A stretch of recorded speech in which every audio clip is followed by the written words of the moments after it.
Tindika Télévision, chers internautes, bienvenue dans ce nouveau numéro.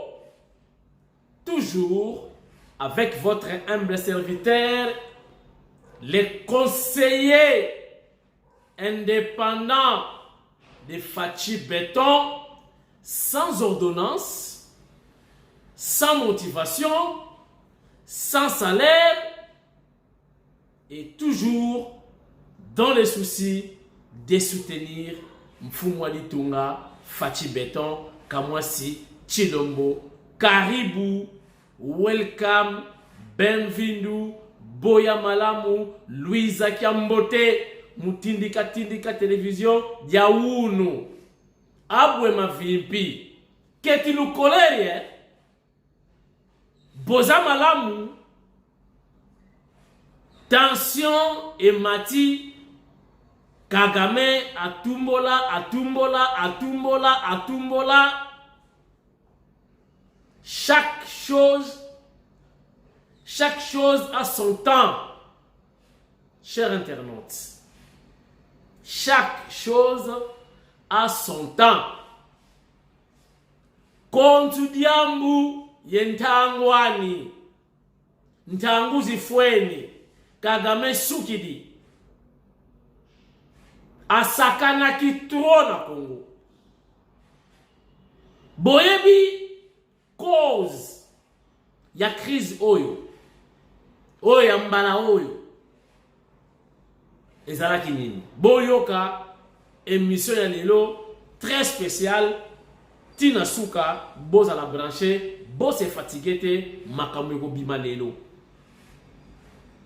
Boyebi ndenge na solaka na bino, boyebi ndenge to échangeaka awa soko zangi tindika orate okotala nani lisusu soko tali Kamwasi Chilombo te pire petit ya vient aye Fachi Béton.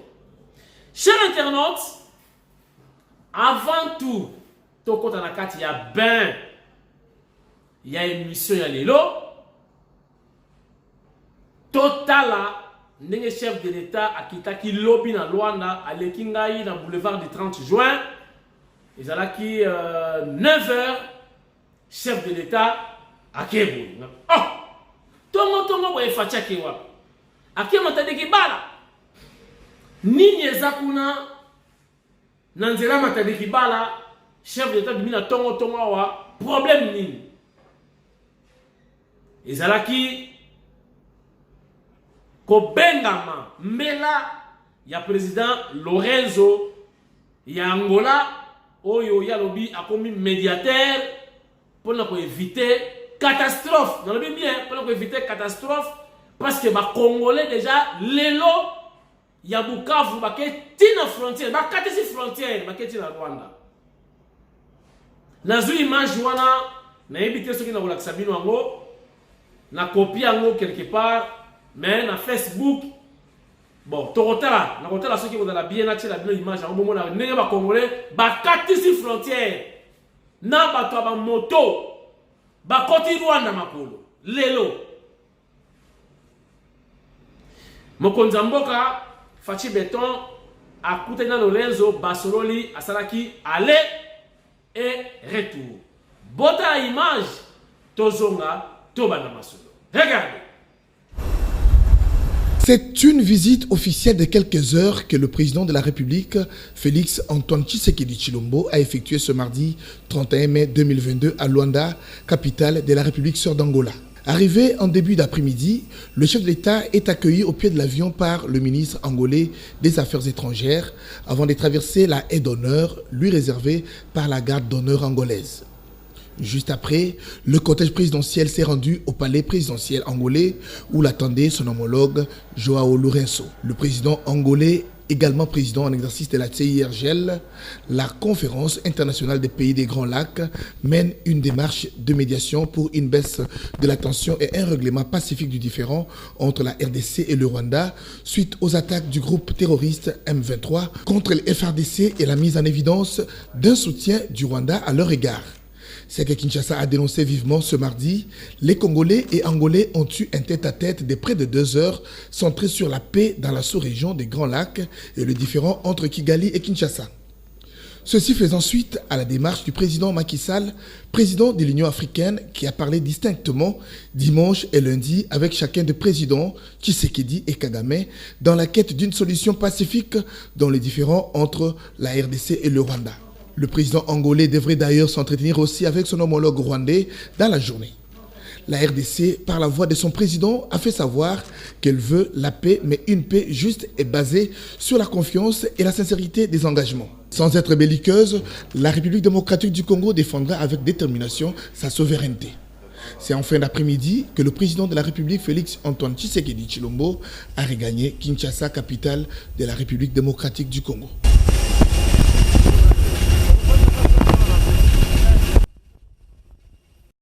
Voilà, chers internautes, Masoro Ezaminene, Masoro Ezamingi, voilà le chef d'État Fachi Beton, c'est là qui aller-retour, Angola, Kinshasa.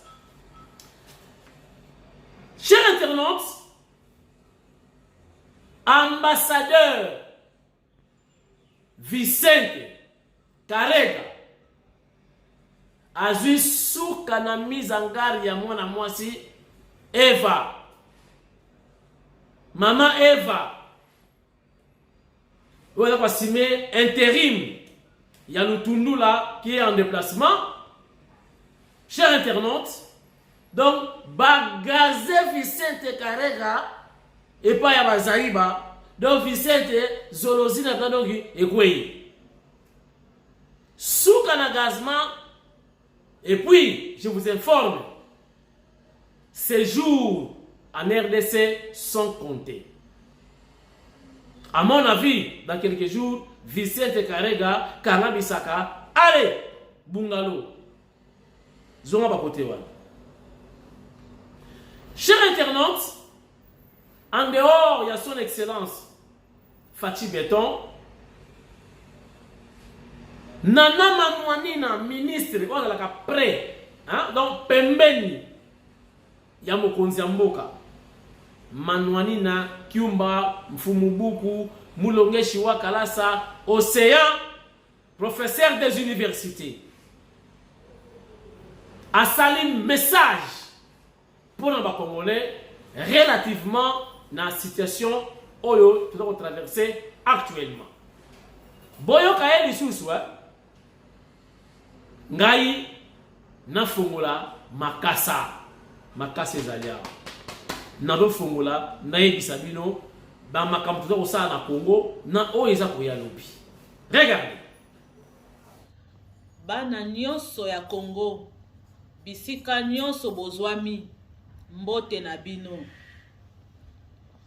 Nasengi na bino biso nyonso tozala mutu moko tosimbana na sima mokonzi ya mboka Félix Antoine Tshisekedi Tshilombo oyo azolala te pona ete Congo na biso ebunda pe ezwa liberté.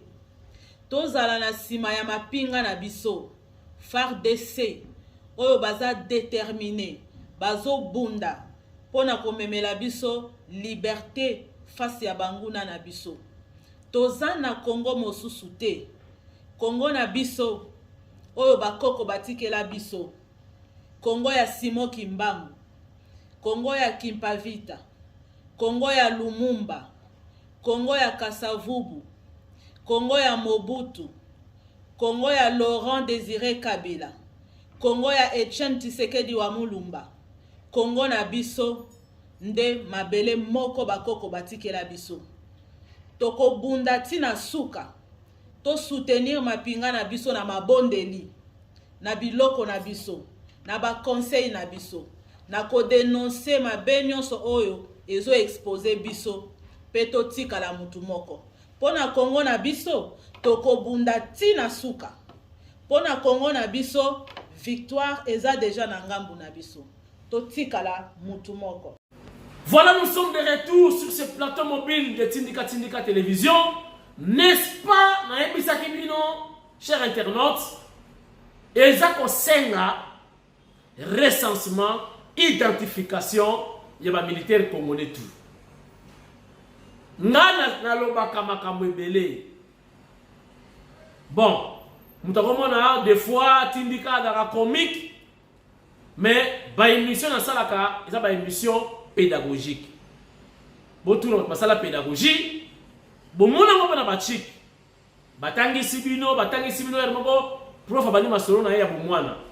Abeti makambo mona kana bar. Abeti masolo moko, tout ça c'est pédagogique pour bana ba lembate.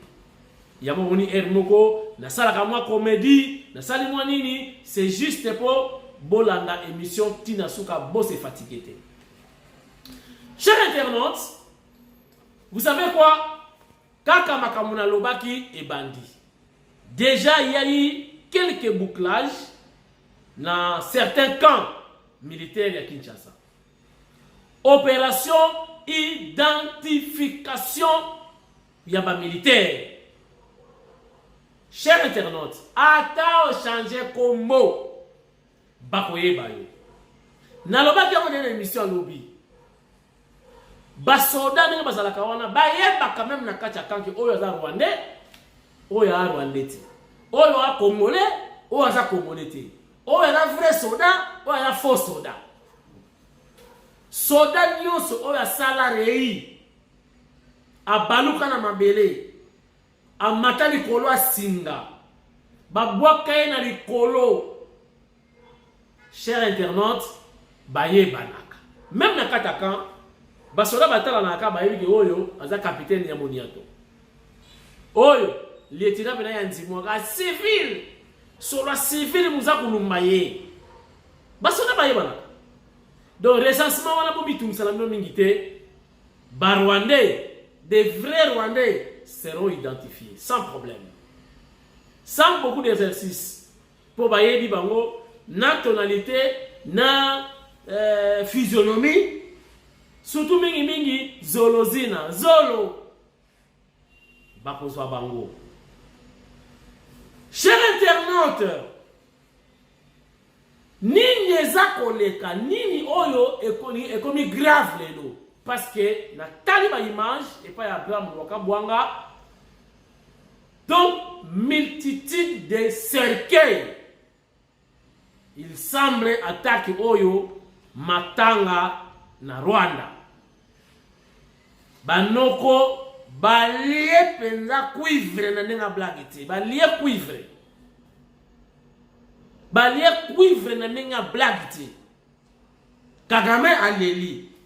Boyoka ko mbiloba loba. Objectif ezalaki nini? Bato batinda ki wana équipe wana yaki.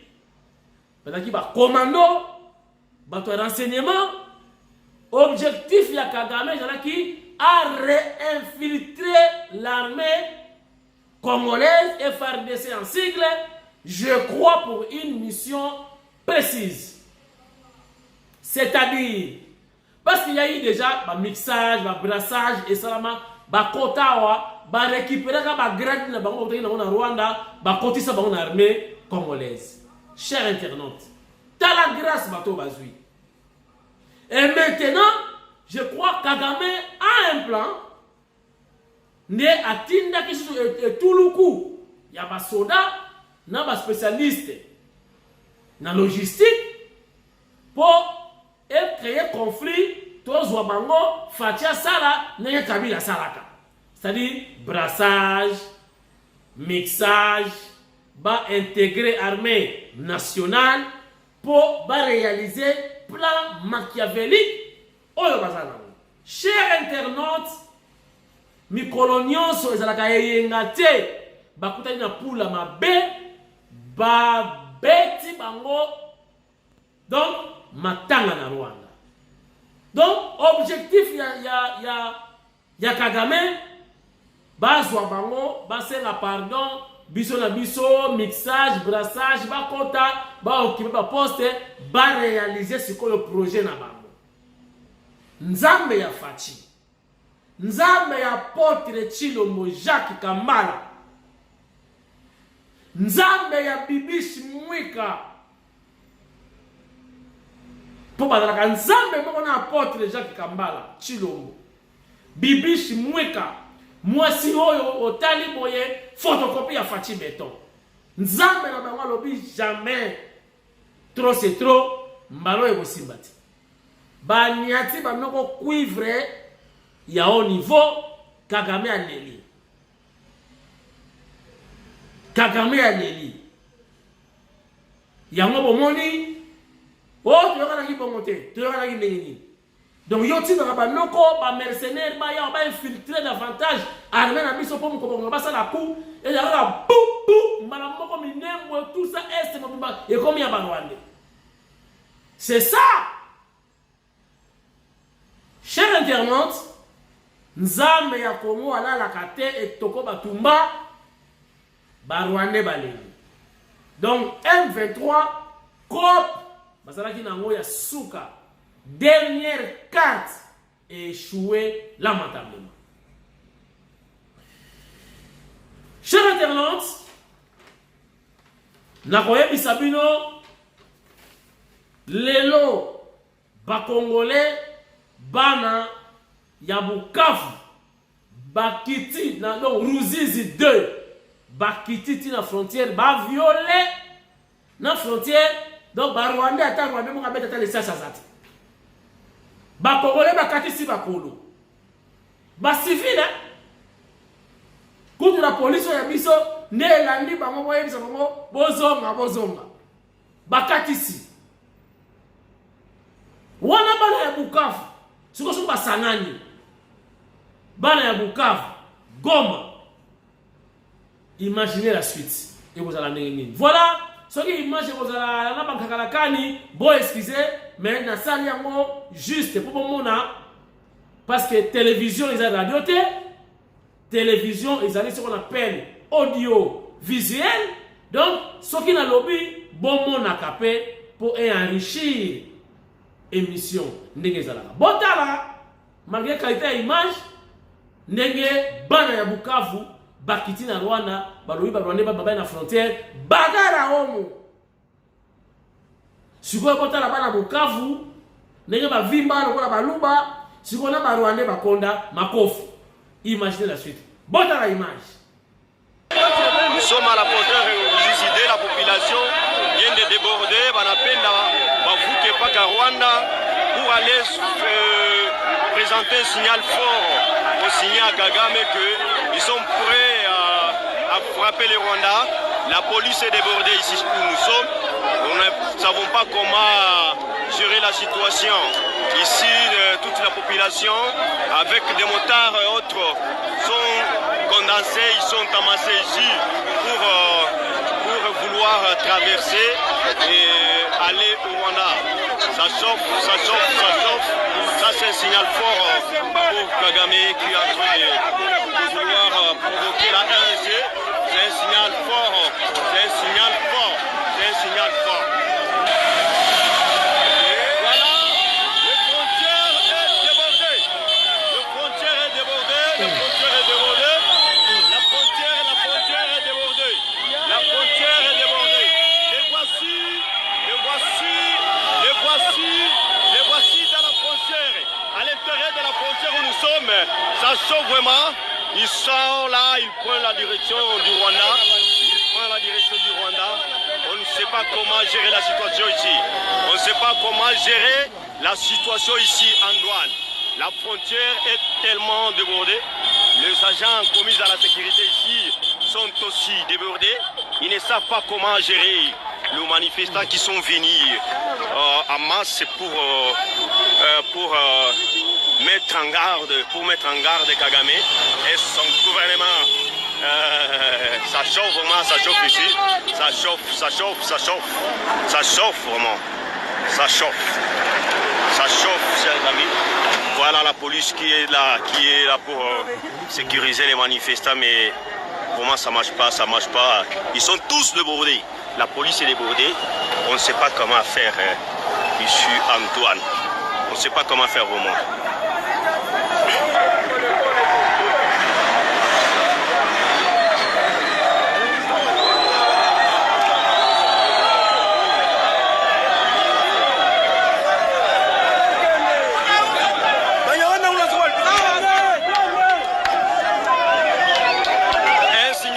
pour Kagame.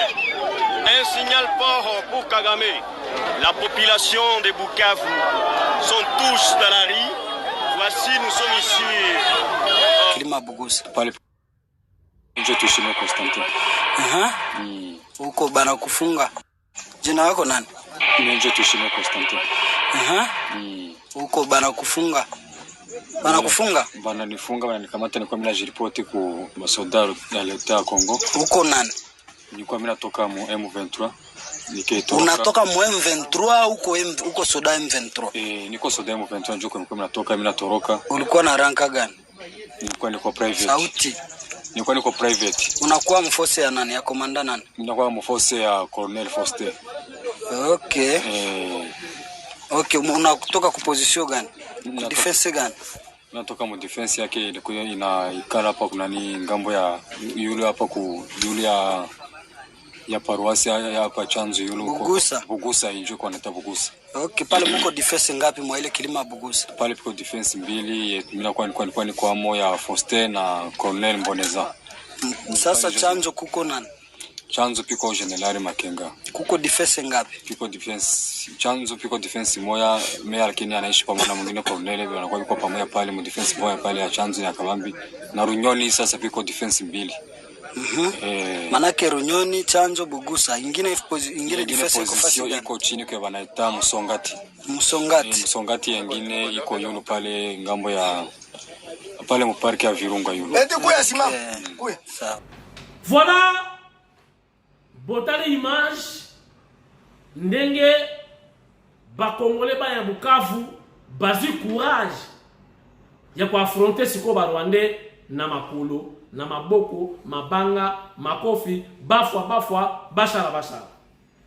Tozi information mo ka wuti na Katanga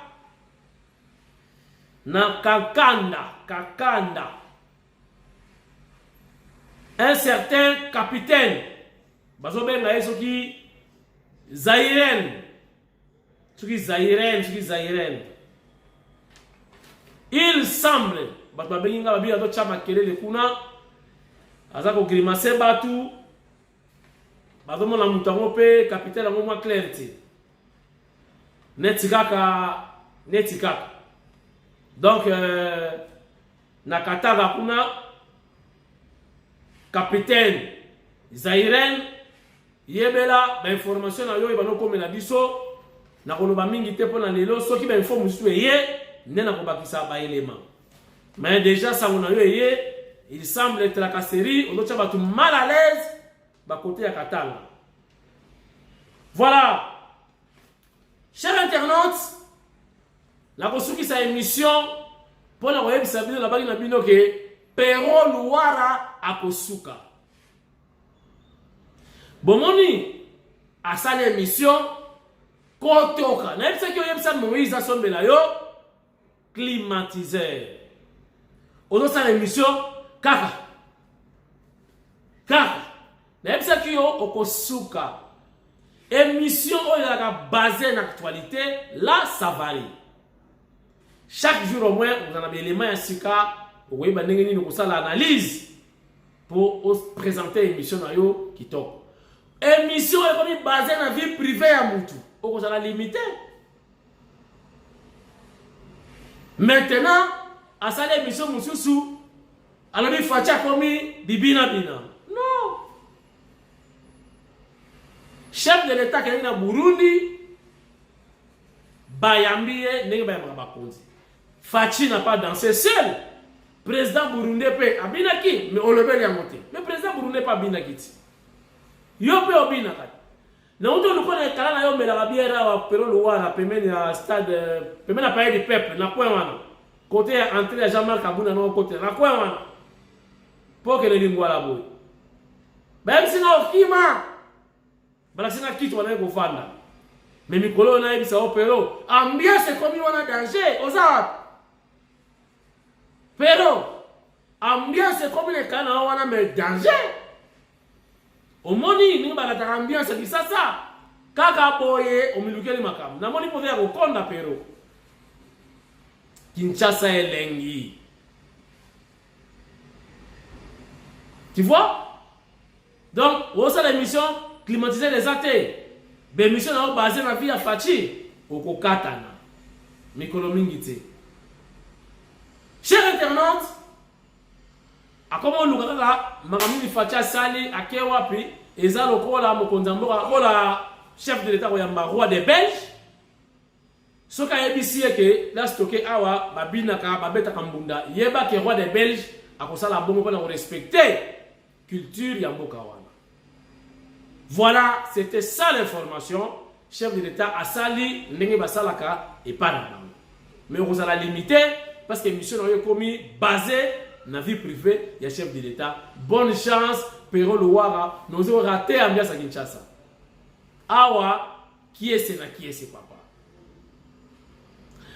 Chers internautes, merci beaucoup. Nous avons eu le plaisir de représenter l'émission à l'élo.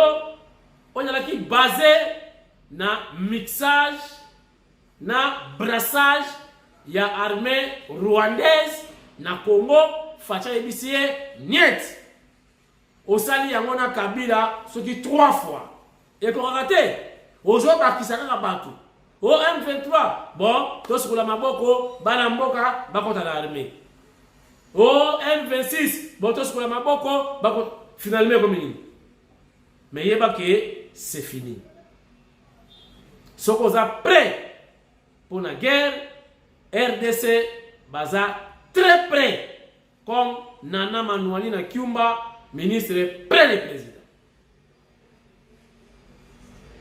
J'en profite de l'occasion pour nous saluer Bamanouani na Nyonso, toutes les filles, toutes les femmes intelligentes de la RDC, pourquoi pas de l'Afrique. Donc, Bino Nyonso Bamanouani na Basi ya Boania, Basi ya Mayele. Et puis, nous avons aussi cette mission, nous avons salué mon fini, un grand boucher, na Bandal, voisin ya Patrick Mouyaya, un grand boucher, ngombe ya fraîche, et pas ya mon fini, fina balodi, émission ya lelo Siri, ngai nabino, lobby, mais vous à la près, Rwanda, abani kosenga négociation. Mais Facha lobby niet cette fois-ci tobe kanakaka. La suite c'est demain. Merci et goodbye. Nana cuisine. Ngamo na wala mbalelo. Merci beaucoup.